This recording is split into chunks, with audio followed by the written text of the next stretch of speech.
গল্পের শুরুতে আমাদের একটা জাহাজ দেখানো হয়। সেখানে কিছু মানুষ তাদের যাত্রার জন্য এগিয়ে যাচ্ছিল। সেই জাহাজেই ছিল একটা ছোট্ট মেয়ে, হলো এমি। সে একটু দুঃখী হয়ে দাঁড়িয়েছিল। ঠিক তখনই তার বাবা গং এসে তাকে একটা ছোট্ট রেডিও গিফট দেয়। এটা পেয়ে এমির মুখে হাসি ফুটে ওঠে। ঠিক তখনই সবাই সমুদ্রের দিকে তাকিয়ে দেখে অনেক মাছ খুব দ্রুত সেখান থেকে পালাচ্ছে, কারণ তারা ভয় পাচ্ছিল একটা বিশাল দানবকে। আর ঠিক তখনই জাহাজে রেড সিগন্যাল বাজতে শুরু করে। ক্যাপ্টেন ভয় পেয়ে যায়, আর মুহূর্তেই মধ্যেই সেই দানব জাহাজে ধাক্কা মারে। জাহাজ উল্টে যায়, সবাই পানিতে পড়ে যায়। এরপর গংকে দেখা যায় সমুদ্রের তীরে অজ্ঞান অবস্থায় পড়ে থাকতে। একজন লোক তাকে জাগায়। গং চারদিকে তাকিয়ে দেখে সবাই আছে, কিন্তু তার মেয়ে নেই। সে পাগলের মতো চিৎকার করতে থাকে।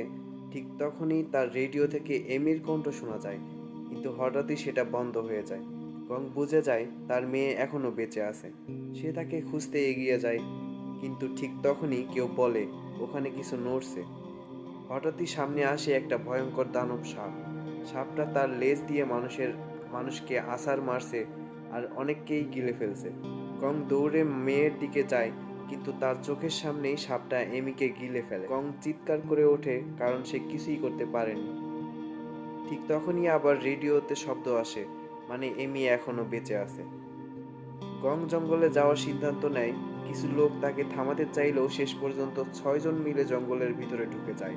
পিছন থেকে সবাই চিৎকার করে ভিতরে গেলে মারা যাবে, কিন্তু তারা থামে না।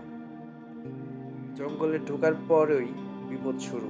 হঠাৎ তাদের একজন নিখোঁজ হয়ে যায়, আর অদ্ভুত কিছু তাকে টেনে নিয়ে যায়। আরেকজনকে একটা দানব জিভ দিয়ে টেনে নেয়। অন্যদিকে দানব সাপ তার নেস্টে ফিরে গিয়ে গিলে খাওয়া মানুষদের বের করে ফেলে।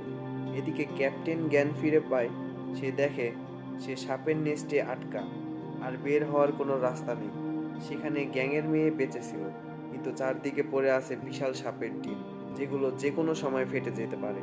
একজন বুড়ো লোক একটা ডিম ভেঙে ফেলে, কিন্তু ভিতর থেকে বের হয়ে আসা বাচ্চা সাপ।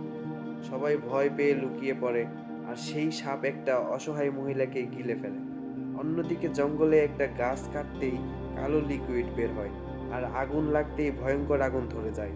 পরে জানা যায় যে এই লিকুইড আসলে বিষাক্ত গ্যাস দ্বারা তৈরি, যা মানুষকে হ্যালুসিনেশন দেখায়।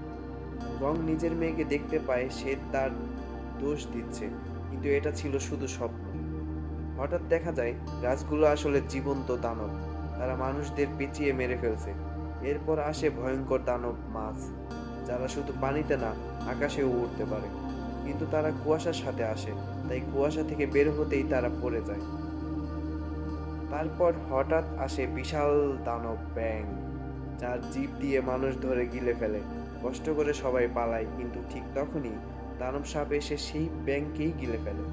এবার সাপ তাদের পিছু নেয়, এক এক করে সবাইকে মরতে থাকে। সাপের নেস্টে ডিমগুলো ফাটতে শুরু করে। একটা বাচ্চা সাপ বের হয়, কিন্তু সেই গঙের মেয়েকে আক্রমণ করে না, কারণ সে তাকে নিজের মা মনে করে।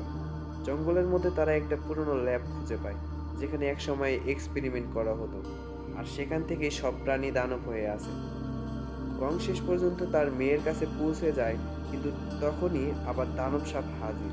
ভয়ঙ্কর লড়াই শুরু হয়। শেষে আগুন আর বিষাক্ত লিকুইড দিয়ে সাপটাকে পুড়িয়ে মারা হয়।